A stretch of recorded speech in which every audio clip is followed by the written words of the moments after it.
Bearing witness to the truth. Harold Cooke Phillips. Copyright 1949. Jesus believed in the importance of the body. Much of his ministry was given to healing the sick, but he insisted that the body is not an end in itself. It is the habitation of the spirit and must be made subservient thereto. The prodigal, who selfishly takes what he regards as his own and goes off to indulge his lusts, is not on the road to life but death. For man, being essentially a spiritual being, never finds himself in his undisciplined hours. Therefore, if your hand or your foot offend you, get rid of it. It is better to enter into life maimed than to miss it whole. Avoid, therefore, the broad way which leads to destruction, and choose the straight and narrow way, which, through the disciplining of the flesh, clarifies and enhances the values of the spirit. Jesus went so far as to say that if one's loyalty to spiritual values exposed him to physical peril, he should have no fear.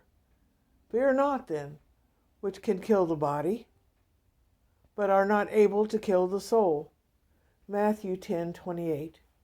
Rather fear God and the destruction of the soul.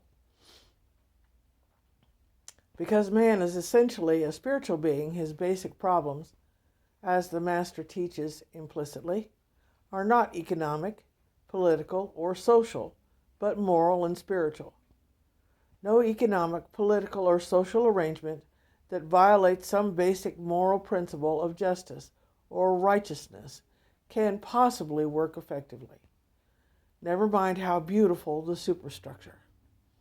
If the foundation be insecure or rotten, the structure cannot last. Look, teacher, what a size these stones and buildings are. And Jesus said to him, you see these great buildings? Not a stone shall be left on another without being torn down. Mark 13:1-3. It's only as we build a house of civilization on the rock of truth that it will withstand the storms, the strains, and stresses that arise. If we build on anything less than moral and spiritual truth, wood, hay, stubble, the day will declare it. The wise man therefore puts his house upon the rock of truth, spiritual truth.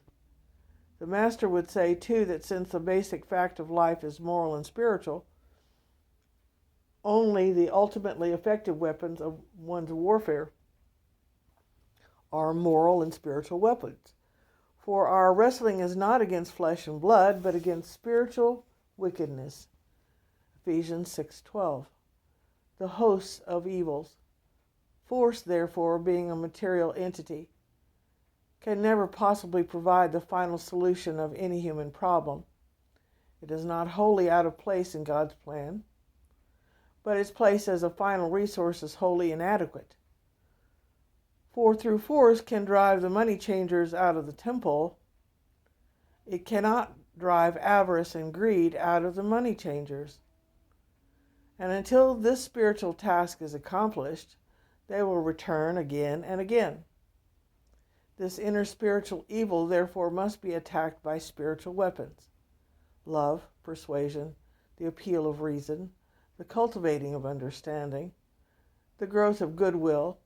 And in these spiritual weapons, however inept we may be in using them, lie the one hope of man's eventual progress.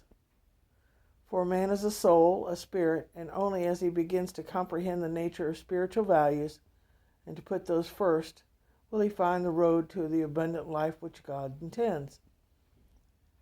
Such, though briefly and inadequately summarized, is a substance that we may regard as the basic, overall emphasis of Jesus on the essentially spiritual nature of reality. The second insight of the Master is the supreme worth and dignity of the individual. This follows, for since spiritual values are primary, and since these values exist only in the individual, it follows that this fact gives supreme worth and dignity to the individual. whether it is spiritual values that give supreme meaning or personality that makes the value supreme. Isn't that important? The fact is that God has joined them together and that separated each is meaningless. Coming into his own of the person, shaking loose of the individual from the group, is one of the interesting developments of our religion. In early Judaism, it was not the individual but the group which was regarded as the primary unit. Gosh. Perhaps the first step in giving a person his rightful place was taken by Ezekiel, who declared God would deal with the individuals each on his own merit. The soul that sinneth, it shall die. Ezekiel 18:4. A more specific step was made by Jeremiah, who saw more clearly than did Ezekiel the significance of the individual as a religious unit. O Jehovah, thou knowest, remember me and visit me. Thy words were found, and I did eat them, and thy words were unto me a joy and the rejoicing of my heart. O Jehovah, my strength and my stronghold and my refuge in the day of affliction. Jeremiah 15 through 16, 19. Jesus, however, goes further still.